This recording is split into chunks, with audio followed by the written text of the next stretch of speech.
Chers amis, bonjour à tous. Beaucoup a été dit, beaucoup a été montré. En fait, dès l'excellent jingle à l'ouverture, dès le discours du président de la Chambre de commerce, dès les discours du secrétaire général à la Défense et à la Sécurité nationale et du délégué général ou du directeur général aux entreprises, beaucoup a été dit. Donc, je vais prendre un autre angle.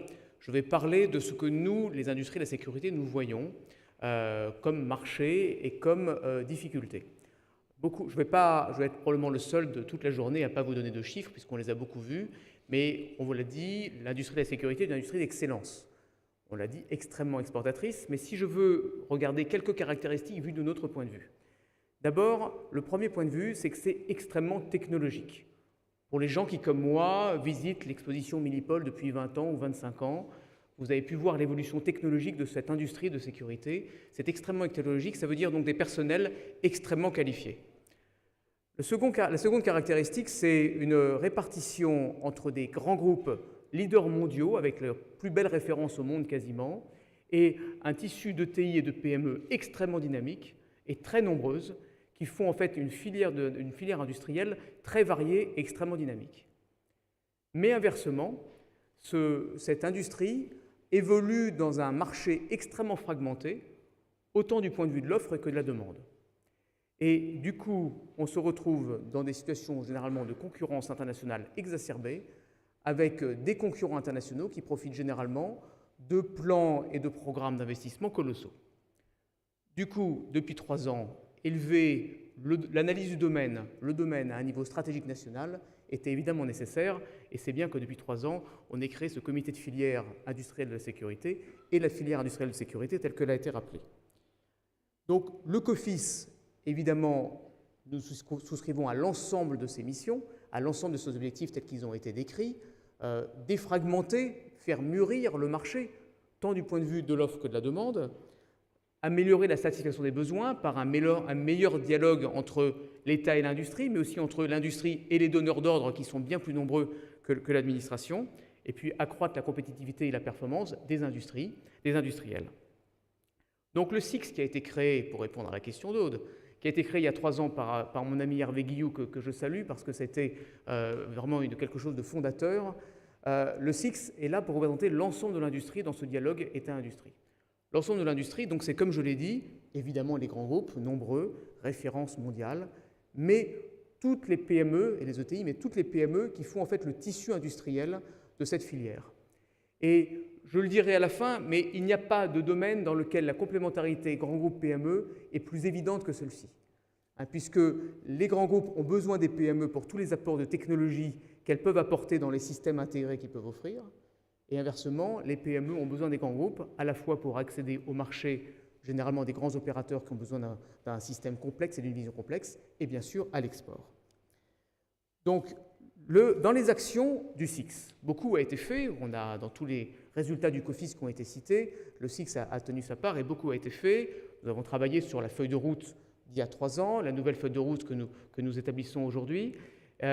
Parmi tout ce qui a été cité, je voudrais rajouter un point, et je m'adresse là aux industriels. Beaucoup de travail est fait dans nos commissions au SIX. Et je vous invite à y participer. Une commission exportation dans laquelle on travaille sur les pays prioritaires et des actions ponctuelles à faire en entraînant toute l'industrie, comme ça a été fait récemment au Mexique. La commission standardisation et normes, dans laquelle on analyse les nouvelles évolutions des standards et des normes, celles qui pourraient nous venir de l'extérieur et qu'il faut éviter de se faire imposer, ou celles que l'on essaie de pousser. Une commission sur l'expression du besoin et la définition de nos références, ne serait-ce que pour aider les gens qui nous aident, Business France, les ambassades dans le monde entier, à pousser l'exportation, etc., etc.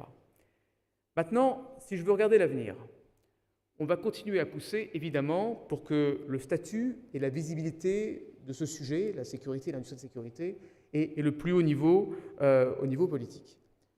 Il faut que l'on comprenne tous qu'on a besoin d'une politique d'investissement qui soit plus élevée qu'aujourd'hui. Et Dieu sait que nous, les industriels, on a parfaitement compris que l'administration nationale ou les collectivités locales ne sont pas les seuls clients de l'industrie de sécurité.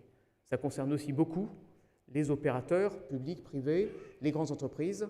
Mais d'une façon générale, on est capable de dire, puisque l'on vit aussi beaucoup à l'exportation, que l'investissement dans le domaine de la sécurité est insuffisant dans notre pays. Une caractéristique, ce que je vais dire, est terrible, mais on a beaucoup de contrats ou de prospects à l'export et on a besoin de montrer nos références à nos clients export. Et bien, contrairement à ce qui se passe dans la défense, quand on a un prospect à l'export qui veut voir des références, on ne l'amène pas en France.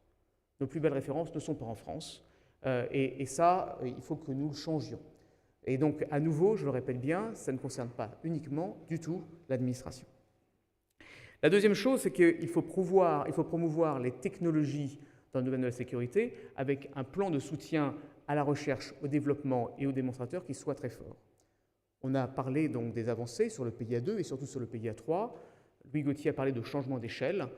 Nous considérons que pour soutenir une industrie de la sécurité, c'est 1 milliard d'euros qu'il faut mettre sur la recherche, le développement, les démonstrateurs, les observatoires dans les années qui viennent, pour soutenir une filière dans laquelle on veut à la fois être fort et avoir une capacité de solution souveraine. Et puis le dernier point, c'est le développement d'une base industrielle de sécurité forte. Et le développement de cette base industrielle, ça tient pour moi en 3 points. Donc la sécurisation de la R&D, je l'ai dit, l'identification et la défense de nos technologies critiques. Et là, permettez-moi une petite digression sur ce que sont les technologies critiques. On a dans nos domaines de la sécurité beaucoup de technologies dont on se rend compte progressivement qu'elles sont vitales pour notre souveraineté et pour lesquelles le risque de passer soit sous la masse critique chez certains industriels, soit sous pavillon étranger, est avéré. Mais contrairement au domaine de la défense, où cette analyse des technologies critiques et leur défense est parfaitement organisée, dans le domaine de la sécurité, on n'a même pas encore identifié quelles étaient les technologies qui sont critiques et donc quels sont les risques qui sont derrière. Donc nous travaillons maintenant avec l'administration pour identifier ces technologies et puis être capable de mesurer, technologie par technologie, les risques qui sont derrière et quelle est leur sensibilité. Et après, prendre des décisions éventuellement de défense. Et puis, last but not least, comme disent les anglo-saxons, le dernier point, ma dernière mission, c'est de fluidifier le dialogue entre les grands groupes et les PME. Je vous ai dit pourquoi tout à l'heure, mais sans les PME, la filière n'a aucun sens.